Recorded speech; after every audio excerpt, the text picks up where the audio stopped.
Hi friends, നമ്മുടെ YouTube ചാനലിലേക്ക് എല്ലാവർക്കും സ്വാഗതം. ഇന്ന് നമ്മൾ വീഡിയോയിലൂടെ പറയാൻ പോകുന്നത് മാരുതി 800ൻ്റെ വീൽ സിലിണ്ടർ എങ്ങനെ നമുക്ക് മാറാമെന്നുള്ളതാണ്. അതുപോലെ തന്നെ നമ്മളിതെല്ലാം ലൈൻഡെല്ലാം അഴിക്കേണ്ടതായിട്ടുണ്ട്, കാരണം ഇത് മൊത്തം തുരുമ്പായിട്ട് ഇത് അഡ്ജസ്റ്റെല്ലാം സ്റ്റക്കായിട്ടിരിക്കുകയാണ്. ഓക്കെ, നമുക്കത് അഴിക്കേണ്ട ഇതാണ്. വീൽ സിലിണ്ടർ സ്റ്റക്കായിട്ടിരിക്കുക, അതായത് ബ്രേക്ക് ജാമായിട്ട് ഇരിക്കുകയാണ്. ഓക്കെ, ശകലം പോലും മൂവ്മെൻ്റ് ഇല്ല തിരിക്കുന്ന സമയത്ത്. ഓക്കെ, അതിന് വേണ്ടിയിട്ട് നമുക്ക് ഈ സ്പ്രിങ് അഴിച്ച് മാറ്റണം. അതുപോലെ തന്നെ ഈ ലോക്കുകൾ അഴിച്ച് മാറ്റണം. ഓക്കെ, വീൽ സിലിണ്ടറിൻ്റെ നട്ട് ലൂസ് ചെയ്യുന്നതിൻ്റെ ബാക്കിലാണ് ഈ കാണുന്ന 2 നട്ട്, 10ൻ്റെ 2 നട്ട് ലൂസ് ചെയ്യണം. അതുപോലെ തന്നെ പൈപ്പിൻ്റെ നട്ട് ലൂസ് ചെയ്യണം. ഓൾറെഡി നമ്മളിപ്പോൾ ഫ്ലൂറൊക്കെ ഇട്ട് വെച്ചേക്കാണ്, കാരണം അത് മൊത്തം തുരുമ്പായിട്ടിരിക്കുന്നതുകൊണ്ട് ഒടിയാനുള്ള ചാൻസ് ഉണ്ട്. അതുകൊണ്ട് ഓൾറെഡി ഫ്ലൂറൊക്കെ ഇട്ട് വേണം അഴിക്കാനായിട്ട്. ഓക്കെ, നമുക്കത് ആദ്യം നമുക്ക് ലൈനർ, ഈ ലോക്ക് ഊരിയെടുത്തിട്ട് ലൈനറിങ് ഊരിയെടുക്കാം. ഓക്കെ, ഊരിയെടുക്കാനായിട്ട് ആദ്യം ഈ ലോക്ക് ഊരിയെടുക്കുക. അത് കഴിഞ്ഞിട്ട് ജസ്റ്റ് പുള്ളി ചെയ്യുക. പുള്ളി ചെയ്ത് കഴിഞ്ഞാൽ ഈ സ്പ്രിങ് ഇനി ഊരി വരും. അത് കഴിഞ്ഞിട്ട് ജസ്റ്റ് വലിച്ചു കഴിഞ്ഞാൽ നമുക്ക് ഈ സ്പ്രിങ് ഊരിയെടുക്കാനായിട്ട് സാധിക്കും.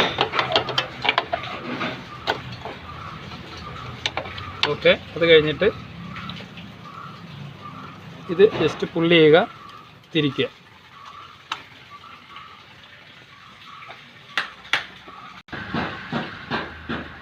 ഓക്കെ, ജസ്റ്റ് പുള്ളി ചെയ്യുക, തിരിക്കുക.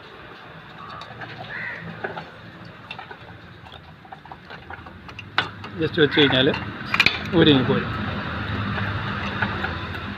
എപ്പോഴും ശ്രദ്ധിക്കുക, ഇത് താഴെയാണ് വരുന്നത്.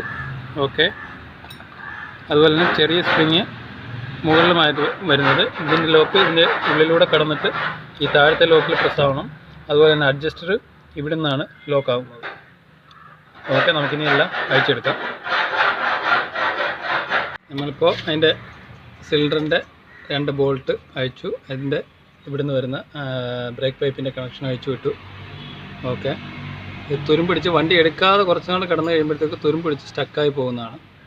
ആകെ തുരുമ്പ് പിടിച്ച് സ്റ്റക്കായതാണ്. ഓക്കെ, ഇതാണ് ആ സിലിണ്ടറിൻ്റെ സൈഡിൽ വരുന്നത്, ഈ ഭാഗത്തായിട്ട് വരുന്ന സിലിണ്ടറിൻ്റെ 2 10ൻ്റെ ബോൾട്ട്. ഇതൊക്കെ നമുക്ക് ക്ലീൻ ചെയ്യേണ്ടതായിട്ടുണ്ട്.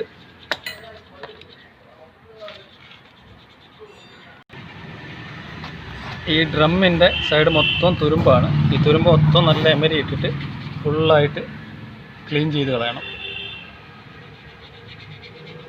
ഓക്കെ, നമുക്കിനി ക്ലീനിങ് എല്ലാം കഴിഞ്ഞിട്ട് പുതിയ സിലിണ്ടറും ഫിറ്റ് ചെയ്യേണ്ടതായിട്ടുണ്ട്. നമ്മളിതെല്ലാം ഫുള്ളായിട്ട് ക്ലീൻ ചെയ്തിട്ടുണ്ട്. ഇതാണ് നമ്മൾ ഫിറ്റ് ചെയ്യാൻ പോകുന്ന പുതിയ സിലിണ്ടർ. ഓക്കെ, ഇതിൻ്റെ വർക്കിംഗ് നോക്കിക്കോണം. ഇത് കണ്ടോ, ഇതുപോലെ വർക്കാവേണ്ടതാണ്. 2 സൈഡും ഇതുപോലെ വർക്കായിട്ട് അതേപോലെ റിട്ടേൺ വരേണ്ടതാണ്. ഇത് കുറേ നാൾ ഓടാതെ കിടന്നിട്ടാണ് നമ്മുടെ പഴയ സിലിണ്ടർ ഇതുപോലെ ഈ ആംഗിൾ വർക്കാവാതെ വന്നത്. ഓക്കെ, ഇനി നമുക്കിത് ഫിറ്റ് ചെയ്യണം. ഫിറ്റ് ചെയ്യാൻ വേണ്ടിയിട്ട് ജസ്റ്റ് ഇതേപോലെ അങ്ങോട്ട് പ്രസ് ചെയ്യുക. എന്നിട്ട് ഇതിൻ്റെ ബാക്കിൽ നിന്ന് ഈ ഇവിടെ കാണുന്ന 2 ബോൾട്ടുകൾ 10ൻ്റെ ഇടണം. ഓക്കെ, നമ്മളിപ്പോൾ ലൈനറല്ല, പിന്നെ വീൽ സിലിണ്ടർ നമ്മൾ സെറ്റ് ചെയ്തിട്ടുണ്ട്. സെറ്റ് ചെയ്യുന്നത് ഓക്കെ, അതിൻ്റെ 2 ബോൾട്ടുകൾ ഒന്ന് അതേപോലെ തന്നെ ഓപ്പോസിറ്റ് കാണുന്നത് ക്ലീൻ ചെയ്ത് ഗ്രീസൊക്കെ ഇട്ട് സെറ്റ് ചെയ്തിട്ടുണ്ട്. അതുപോലെ തന്നെ പൈപ്പ് ടൈറ്റ് ചെയ്യാൻ യൂസ് ചെയ്യുമ്പോൾ എപ്പോഴും നമ്മൾ ലൂസ് ചെയ്യാനും ടൈറ്റ് ചെയ്യാനും ഉപയോഗിക്കുന്നതാണ് ഈ സ്പാനർ ആയിരിക്കണം, കട്ട് സ്പാനർ. കാരണം ഇതാകുമ്പോൾ സ്ലിപ്പാവുകയില്ല. അല്ലാതെ ഡബിൾ എൻഡ് ഇട്ട് കഴിഞ്ഞാൽ സ്ലിപ്പാവും, പിന്നെ അഴിച്ചെടുക്കാൻ ഭയങ്കര പാടായിരിക്കും. ഓക്കെ, ഇനി നമുക്ക് ലൈനറുകൾ എല്ലാം ക്ലീൻ ചെയ്ത് അതിൻ്റെ അഡ്ജസ്റ്റർ എല്ലാം ക്ലീൻ ചെയ്ത് ഗ്രീസ് ചെയ്ത് ഒക്കെ ഫിറ്റ് ചെയ്യണം. നമ്മളിപ്പോൾ അതിൻ്റെ ഡ്രമ്മ് ക്ലീൻ ചെയ്തിട്ടുണ്ട്. എമരി പേപ്പർ ഇട്ടിട്ട് ഇതേപോലെ തന്നെ ക്ലീൻ ചെയ്തെടുക്കണം, കാരണം ഇത് മൊത്തം തുരുമ്പായിരുന്നു. നേരത്തെ വീഡിയോയിൽ നമ്മൾ കണ്ടതാണ്. ഇതേപോലെ തന്നെ ക്ലീൻ ചെയ്തെടുക്കണം, കാരണം ഇവിടം മുതലുള്ള തുരുമ്പ് നല്ല പോലെ പോകണം. ഇല്ലെങ്കിൽ പിന്നെയും ബ്രേക്ക് ചവിട്ടുന്ന സമയത്ത് നമുക്ക് ലൈനർ തീർന്ന മാതിരിയുള്ള ഒരു ഒച്ച ഫീൽ ചെയ്യും. ഓക്കെ,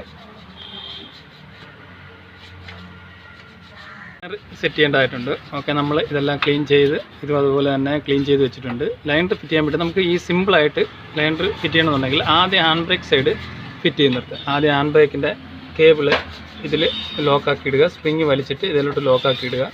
എന്നിട്ട് ആദ്യം ഇത് ഇൻസ്റ്റാൾ ചെയ്യുക. അത് കഴിഞ്ഞിട്ട് വേണം ബാക്കിയുള്ളത് ഇൻസ്റ്റാൾ ചെയ്യാം. ഓക്കെ, നമുക്ക് ആദ്യം ഇത് ഇൻസ്റ്റാൾ ചെയ്യാം. എല്ലാം സെറ്റ് ചെയ്ത് കഴിഞ്ഞു. ലൈനർ സെറ്റ് ചെയ്തു, അതുപോലെ തന്നെ വീൽ സിലിണ്ടറും സെറ്റ് ചെയ്ത് കഴിഞ്ഞു. വീൽ സിലിണ്ടർ നമ്മളിപ്പം ബ്രേക്ക് അഡ്ജസ്റ്റ് ചെയ്തിട്ടുണ്ട്. ഓക്കെ, സ്പ്രിങ്ങിൻ്റെ പൊസിഷൻ ഇവിടെ, അതുപോലെ തന്നെ മുകളിലായിട്ട് ഇതിൻ്റെ പൊസിഷനും സ്പ്രിങ്ങിൻ്റെ ഇങ്ങനെയാണ് വരുന്നത്.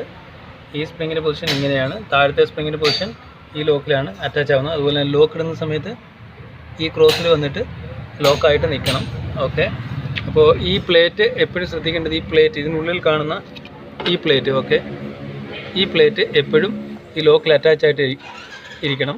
നമുക്ക് ബ്രേക്ക് കൂട്ടാനായിട്ട് താഴോട്ട് ഈ പൊസിഷനിൽ താഴോട്ട് തിരിച്ചു കഴിഞ്ഞാൽ ബ്രേക്ക് നമുക്ക് അഡ്ജസ്റ്റ് ആവും. ഓക്കെ, അതുപോലെ തന്നെ ഇതിൻ്റെ ഡ്രമ്മ് നമ്മളിപ്പോൾ ഓൾറെഡി ബ്രേക്ക് സെറ്റ് ചെയ്തിട്ടുണ്ട്. ഡ്രം എപ്പോഴും ഈ ഒരു ഫ്രീ വേണം. ഓക്കെ, ഒരിക്കലും ഡ്രം കറങ്ങുന്ന സമയത്ത് ടൈറ്റായിട്ട് ഇടരുത്. ഈ ഒരു ഫ്രീയിൽ വേണം ഇടാൻ. ഓക്കെ, ഇപ്പോൾ ഇനി നെറ്റ് ടൈറ്റ് ചെയ്യുക. അതുപോലെ തന്നെ ബാക്കിൽ നമ്മൾ വീൽ സിലിണ്ടർ മാറിയതുകൊണ്ട് എയർ എടുക്കേണ്ടതായിട്ടുണ്ട്. ഇതാണ് അതിൻ്റെ എയറിൻ്റെ നിപ്പിൾ പോയിൻറ്റ്. ഇത് ലൂസ് ചെയ്തിട്ട് ബ്രേക്ക് ചവിട്ടി പിടിച്ച് പമ്പ് ചെയ്തിട്ട് നമുക്ക് എയർ എടുത്ത് കളയണം. ഓക്കെ, ഇങ്ങനെയാണ് 800ൻ്റെ വീൽ സിലിണ്ടർ അതുപോലെ തന്നെ ലൈനർ സെറ്റ് ചെയ്യുന്നത്, അഡ്ജസ്റ്റ്മെൻറ്റ്, ഇതൊക്കെ ഈ വീഡിയോയിലൂടെ നമ്മൾ മനസ്സിലാക്കിയത്. വീഡിയോ ഇഷ്ടപ്പെട്ടിട്ടുണ്ടെങ്കിൽ തീർച്ചയായിട്ടും സബ്സ്ക്രൈബ് ചെയ്യുക, ലൈക്ക് ചെയ്യുക, ഷെയർ ചെയ്യുക, കമൻറ്റ് ചെയ്യുക. Okay, thank you.